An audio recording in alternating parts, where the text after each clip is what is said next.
BPSC mains में environmental change, पर्यावरण में परिवर्तन, वैश्विक पर्यावरण में परिवर्तन, ग्लोबल इन्वायरमेंटल चेंज और इसके कारण क्या क्या चुनौतियां सामना करना है भारत जैसे विकासशील देश के लिए। तो बहुत सारा इसका डायमेंशंस है। हम लोग एक कृषि व्यवस्था पे बात किए थे। आज अपना डिस्कशन हम लोग अर्बन सेंटर पे रखते हैं कि शहर में पर्यावरण के बदलाव के कारण, परिवर्तन के कारण, because of the environmental challenge posed by erratic climate, what are the pressures and what are the solution। तो हम लोग इसमें ही बात करते हैं और शहर की चुनौती को 3 भाग में, पैरामीटर्स में हम लोग डाल सकते। पहला है आपका टेम्परेचर बढ़ रहा है, तापमान बढ़ रहा है और इसके कारण हीट स्ट्रेस, तापीय तनाव हम लोग महसूस कर रहे हैं। दूसरा, आपके यहां इतना ज्यादा बारिश हो रहा है, एरेटिक वाटरफॉल, कि शहर में बाढ़ जैसी स्थिति हो जा रही है। पूरे भारत में आप देख रहे हैं कि बे टाइम, untimely there is a flood situation. तीसरा, आपका depletion of ground water resource, आपका भूजल का स्तर धीरे धीरे कम हो रहा है। ये 3 तनाव तो शहर पे हम लोग देखते हैं। अब ऐसी स्थिति में भारत सरकार क्या कर रही है? What is the government of India doing? तो हम लोग देखें कि 2010 में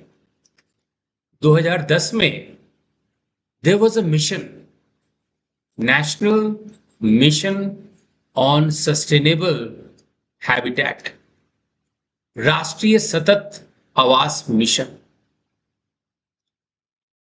ये एक मिशन जो है, एक बहुत बड़े एक्शन प्लान का भाग है। इस एक्शन प्लान को हम लोग बोलते हैं national action plan on climate change. National action plan on climate change जो है वो लो कार्बन, निम्न कार्बन उत्सर्जन पे यह केंद्रित है। लेकिन इसी का एक भाग है national mission on sustainable habitat, सतत आवास मिशन। शहर जो निर्माण होगा उसको हम लोगों को 5 बिंदु पे केंद्रित करना है। पहला बिंदु है कि किसी भी शहर का निर्माण हो, जो शहर अस्तित्व में है, towns that are already in existence, उसका आप वेस्ट मैनेजमेंट, अपशिष्ट प्रबंधन कैसे करेंगे, पहला। दूसरा है जल प्रबंधन कैसे करेंगे, पानी को कैसे कंजर्व करेंगे, जल को कैसे संरक्षित करेंगे। दूसरा आपका वाटर मैनेजमेंट, जल प्रबंधन। तीसरा है रिन्यूएबल एनर्जी के लिए इंफ्रास्ट्रक्चर, कि सीमित जगह में, लिमिटेड स्पेस में आप कैसे रिन्यूएबल एनर्जी, नवीकरणीय ऊर्जा की अधिसंरचना बनाएंगे और जो एग्जिस्टिंग बिल्डिंग है उस पे आप कैसे उस पे ग्रीन कवर, हरियाली लेके आएंगे। अगला जो थीम है वो है वायु प्रदूषण, जो कि ट्रैफिक के मिसमैनेजमेंट से उत्पन्न होता है। ट्रैफिक के मिसमैनेजमेंट से और भी कई कारण हैं जिसके कारण शहर में वायु प्रदूषण हो रहा है, एयर पॉल्यूशन हो रहा है। और इस प्रॉब्लम को कैसे हम लोग कैटेगरी, श्रेणी आधार पे निपटना है। किस तरह से आपका एक ट्रैक रहेगा जिसमें सिर्फ साइकिल चल सकता है, किस तरह से ट्रैक होगा जिसमें सिर्फ लोग चल सकते हैं।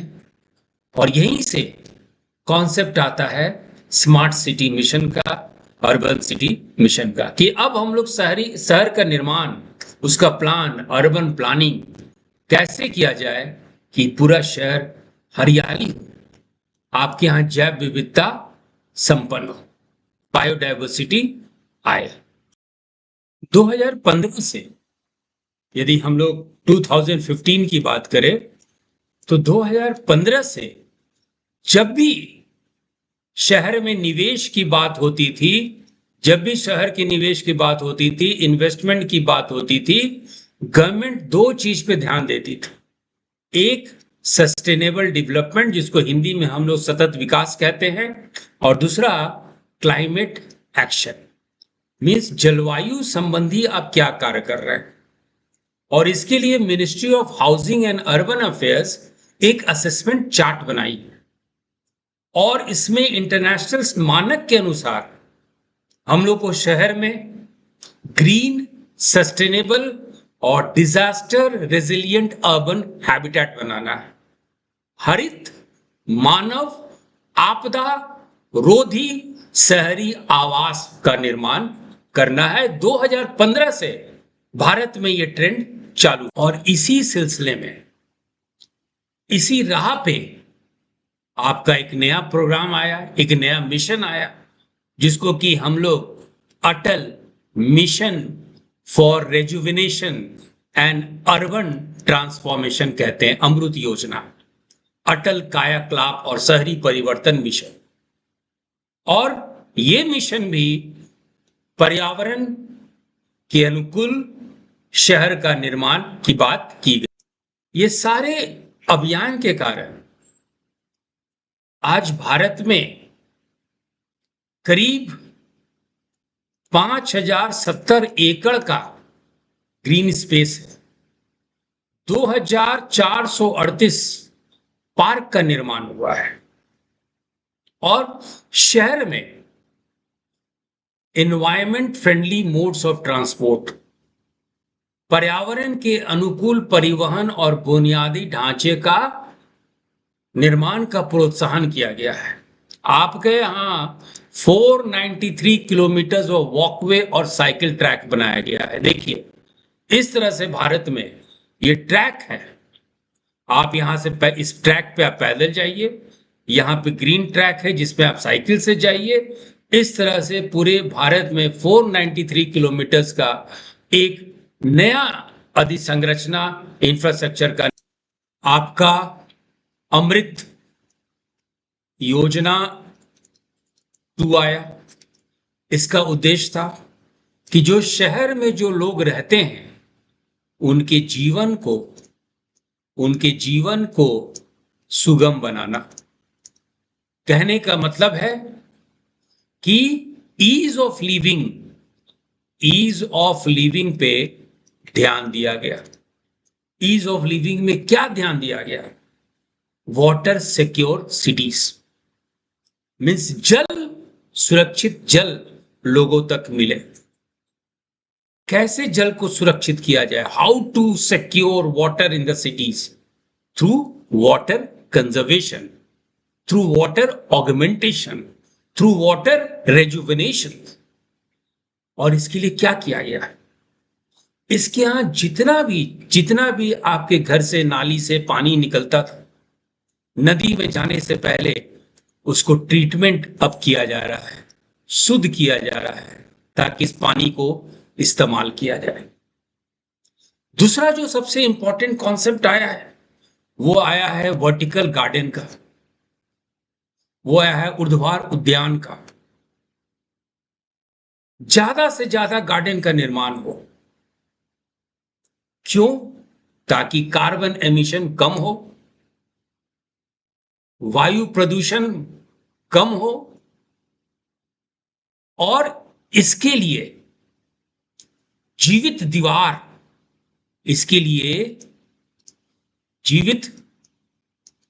दीवार या ऊर्ध्वाधर उद्यान या वर्टिकल गार्डन का कॉन्सेप्ट आया। घनी आबादी में जहां जगह की कमी हो, इस तरह का निर्माण को प्रोत्साहित किया गया। आप देखेंगे कि इनकम टैक्स डिपार्टमेंट भारत का ये क्या की है, जो आप बोतल फेंकते हैं उस बोतल से ये लोग वर्टिकल गार्डन बना दिए। दीवार के साथ साथ ये एक ऐसा गार्डन बनाए कि पूरा इमारत लग रहा है कि हरियाली गांव है। तो ये सब कुछ मेजर्स भारत सरकार क्लाइमेट चैलेंज को मीट करने के लिए ली है। इसके अलावा हमारे यहां एक कोड आया है, एक संहिता आया है, जिसको हम लोग कहते हैं energy conservation and sustainable building code. अब नया घर बनाएंगे तो आप इस संहिता 2024 के अनुसार ही बनाएंगे। इसमें बहुत सारा काम करना है हम लोगों को, अभी भी स्कोप है, ताकि हम लोग ग्लोबल बेस्ट प्रैक्टिसेस की तरह हो जाए। सिंगापुर, जापान, यूरोपियन यूनियन में जब भी अर्बन डेवलपमेंट की बात होती है, वर्टिकल गार्डन की तुरंत बात हो जाती है। आज भी भारत के पास काफी अवसर है कि इस तरह से हरियाली वो सब जगह लेके आए। लेकिन भारत में शहरी नियोजन का भविष्य यही सब इकोलॉजिकल कंसिडरेशंस को देखते हुए ही निर्माण करना है, पॉलिसी बनाना है, प्रोसेस बनाना है, ताकि हम लोग जो है पर्यावरण की चुनौतियों को मीट कर सके। आप लोग सबको स्मार्ट सिटी मिशन के बारे में सुने होंगे। स्मार्ट सिटी मिशन के बारे में ये क्या है?